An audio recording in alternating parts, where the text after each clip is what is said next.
Жетісайлық Қайырхан Ақмолдаевқа туған қызы бір бүйрегін берді.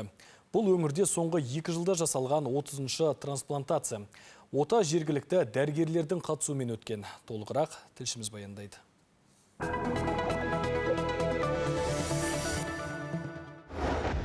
Қайырхан Ақмолдаев 9 жыл бойы диализге тәуелді болып келді. Ауру бүйрекпен күн кешіп жүрген қам көңіл әке бастапқыда қыздың көмегінен бас тартыпты. Бірақ уақыт өте келе дерті асқынып бара жатқан соң перзентінің ұсынысын қабылдауға мәжбүр болған. Шетелге жайлар көтерген жоқ, оның кейін лажы болса өзіңнің туысқаның болса жақсы дегесін. Осы қызыммен келістік қой. Қызым берем деп шешім қабылдады биыл. Қызым Алматыда тұрады.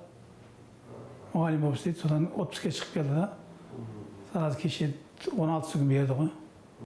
Ота Түркістан облыстық клиникалық ауруханасында жасалды. Жергілікті мамандардың қатысуымен өткен операция сәтті аяқталған. Қазір науқастың жағдайы тұрақты. Азамат ақ халатты жандардың күнделікті бақылауында.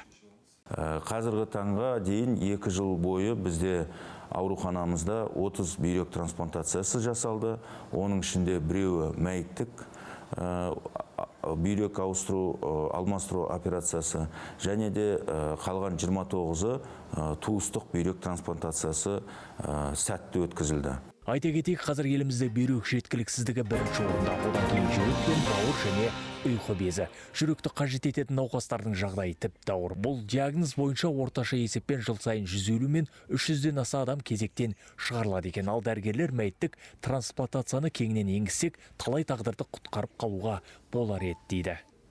Нұркен Әкімхан, Алматы телеарнасы, Түркістан облысы.